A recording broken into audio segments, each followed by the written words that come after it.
अस्सलाम वालेकुम वरहमतुल्लाहि वबरकातुहू। मैं हूं आपकी होस्ट उज़मा खान और आप देख रहे हैं programme Sisters Corner. In Sisters Corner, in each program, we have a lovely guest where we discuss different topics. I have lots of lovely professionals with me and discuss all the issues that you want to hear.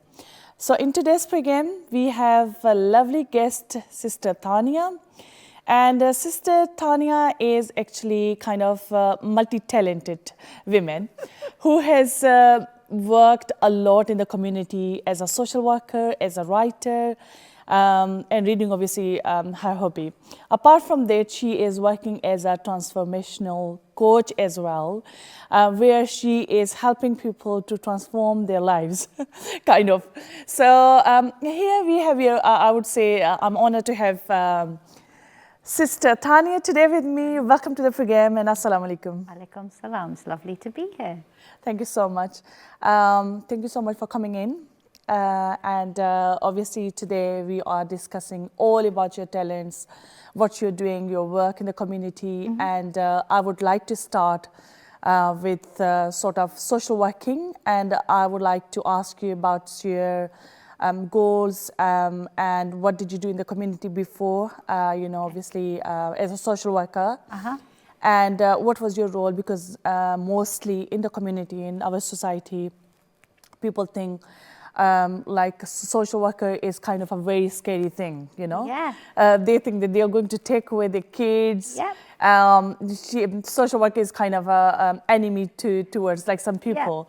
Yeah. But they do not know what is behind the this whole scenario, how you can help as a professional. So I would like to ask you your work as a social worker, first of all. So I've been a social worker for 3 decades. I qualified very young. I qualified back in 1991. I think I was about 22 at the time, so I was pretty young. And I can understand lots of people don't understand what social workers do because they are agents of the state and people see them as agents of control, taking children away and doing all sorts of things. I have been, my majority of my career has been working in a youth offending team in South London, working with children and young people in the criminal justice system.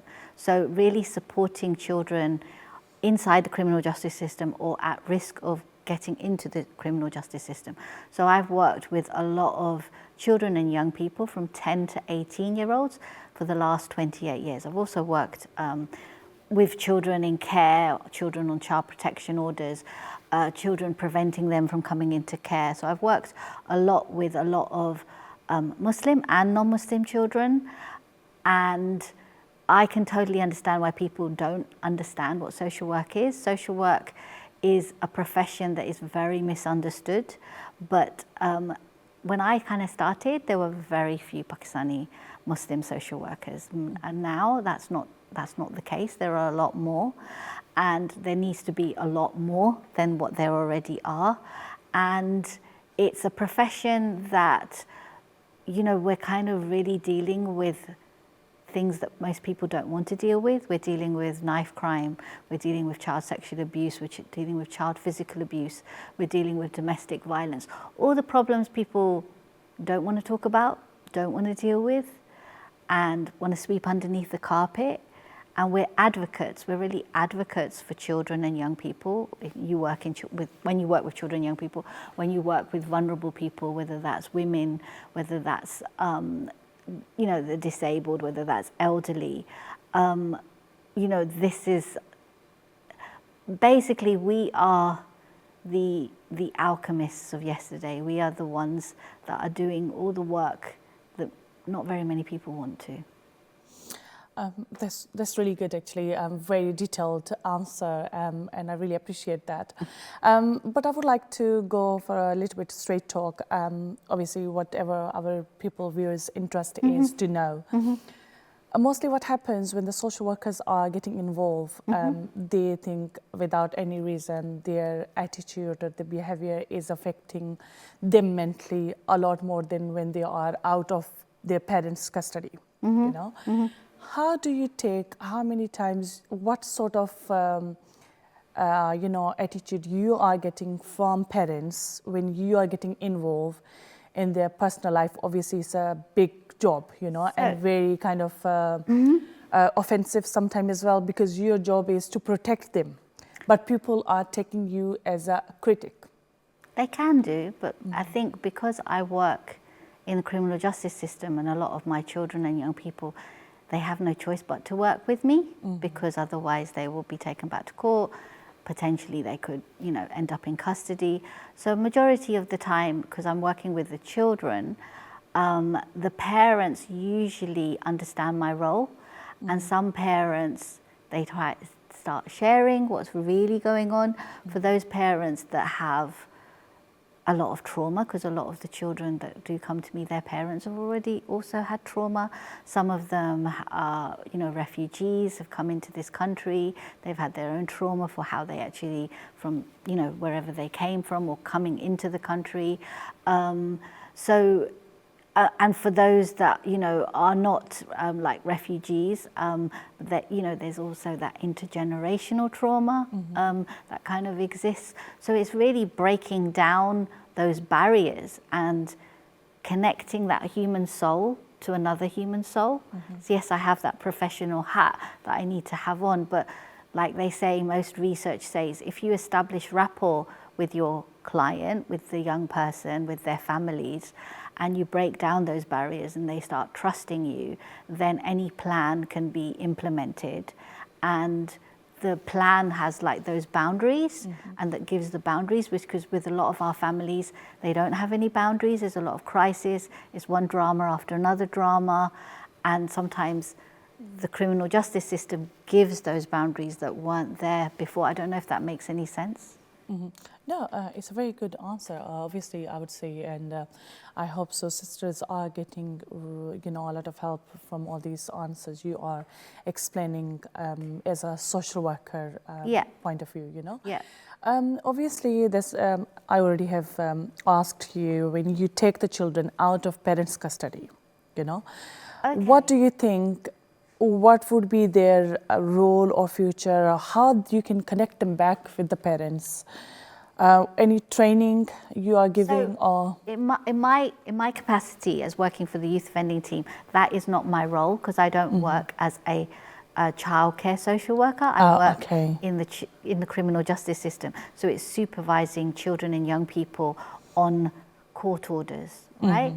So that's because they've committed a criminal offence. It's preventing them from coming into the criminal justice system. So it's really working with the children and the parents and the carers to do that. When I did work as a childcare social worker, a lot of that time is working with the parents, because the law in this country, the Children Act 1989, says that you need to work with the parents. Now, I think there's a lot of myths that, you know, social workers, if you get allocated a social worker, and I think this is very true of a lot of Muslims, they feel like there's this shame. They kind of hide things from the social worker, when that social worker is really there to support you as much as that they can.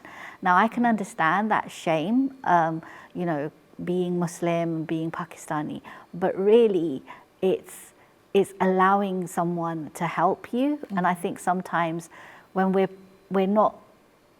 hiding everything and we're trying to figure it out ourselves, and we don't have that support from our own, you know, like the Muslim community, it really is, you know, helpful to actually trust the social worker. So obviously, social workers have their statutory responsibilities to protect children, and unlike a lot of myths, children do not get taken away from their parents unless there's a very high threshold of evidence that they have been physically, sexually, emotionally abused. It needs a very high threshold, you know, to go to court, and that's usually family court, and get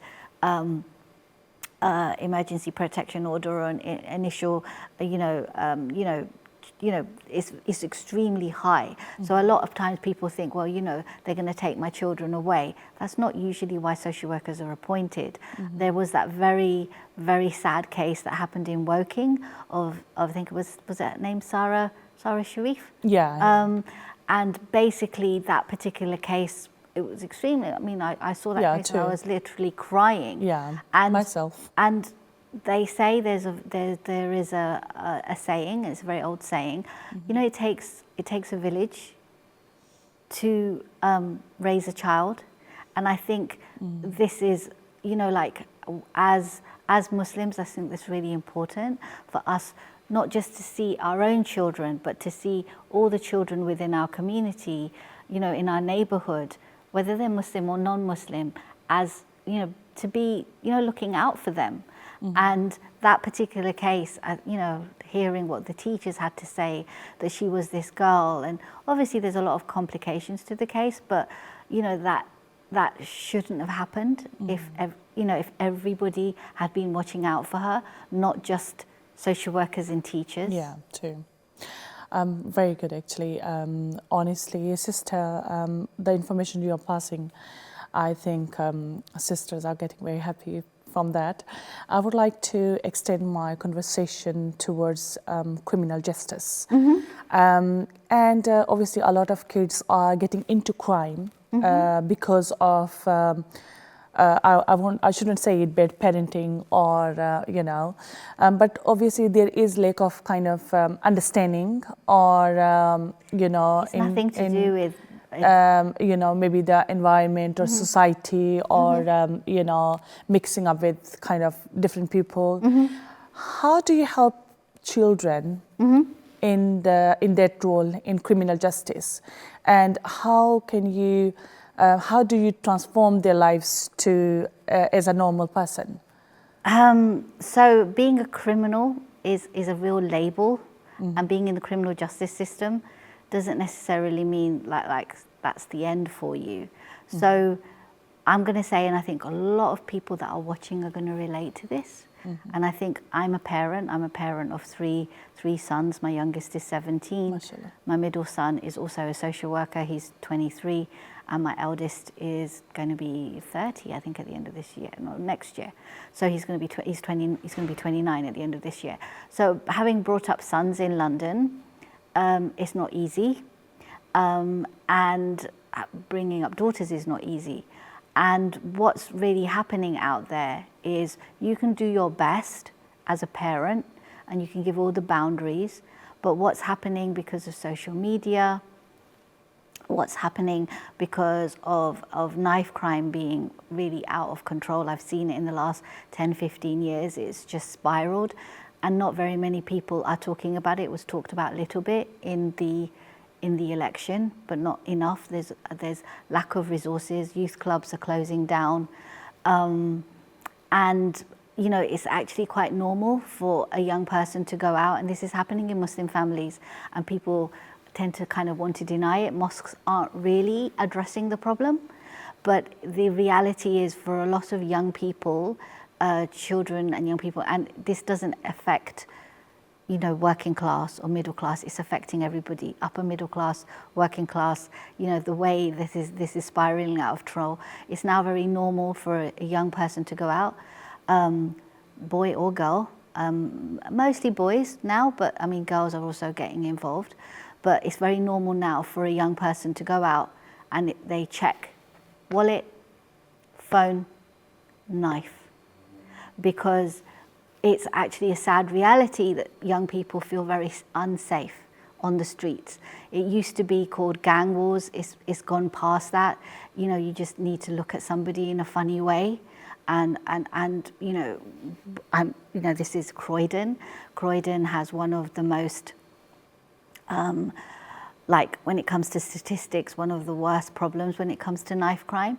And that isn't because of, for a lot of different issues, but it's no longer just about cities or inner cities or council estates. This is happening country, city. We now have the complex problem added in about not very many people. And here, you know, I could say, you know, this is to do with the Muslim community. No, this isn't just to do with the Muslim community's denial. This is everybody's denial, to do with the fact that substance misuse is not really being looked at. Lots of young people are turning to things like lean, and that is cough syrup and 7-Up, Sprite mixed together. They're addicted to that. They're addicted to cannabis.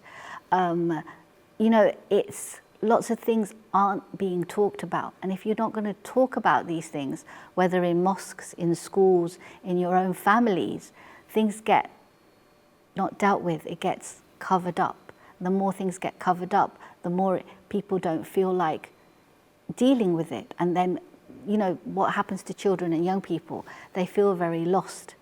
And we also have the problem of what's called county lines, where drug running is now, organised crime are targeting children and young people. And they're not just targeting, again, the working class or the inner city or the council estate. They're targeting, using social media or whatever, anybody that they think is vulnerable. And it's a problem that, yes, police are looking at, social services are looking at, but it's something that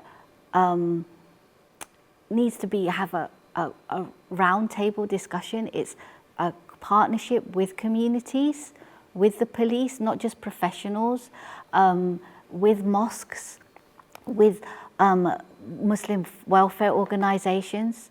And unfortunately, sometimes whenever I go to the mosque, I had a boy that was killed several years ago, and his janazah was at the mosque, and it wasn't talked about how he had died because he had been murdered. He was a hafiz of Quran, and he was murdered, but in the khutbah they did not talk about. And obviously when a young person dies, right, it's traumatic for the family, it's traumatic for the whole community. There's a ripple effect, but it's not being talked about.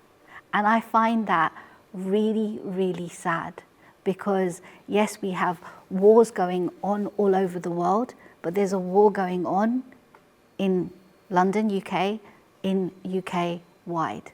It's a war, it's a war that is taking lives, nonsensically.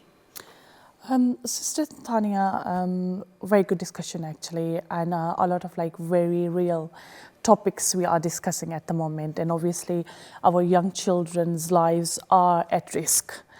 As you have discussed, we have to be together as a community and work with the welfare of the children to protect them. Yeah.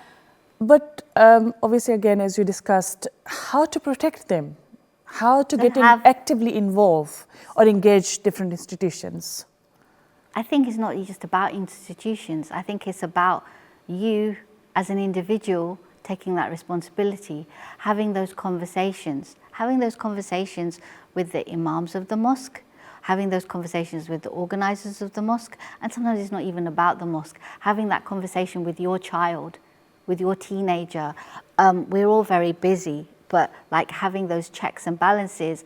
Do you know when your child is do they check in? Do they text you when they got to school? Do they text you when they're on the bus? Are they, do you know their whereabouts? Do you know who they're hanging around with?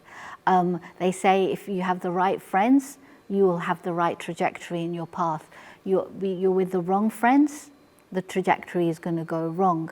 So we're all really very busy. All of us as parents are busy, but that doesn't mean that your responsibility towards your child needs to be negated. And sometimes it starts with as little as it just seems very minuscule, the fact that you're texting and you're checking, but having those conversations, because when a child is scared and they've been threatened with a knife on their way to school, right, or outside of school, they might not tell you because they're so scared, they're so ashamed.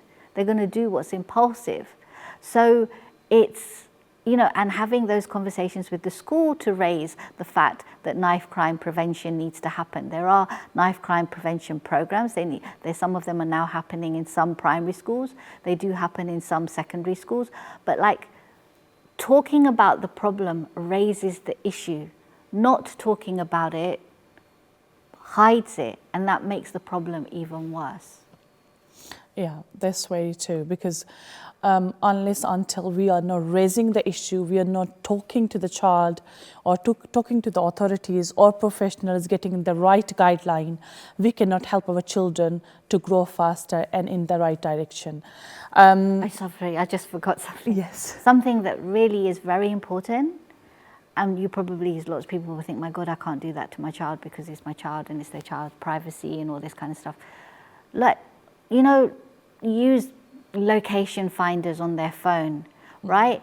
Monitor their phones, check their phones, right? I'm sure lots of you would have seen the Netflix TV series. I'm not getting any money for this, by the way, but the Netflix TV series Adolescence.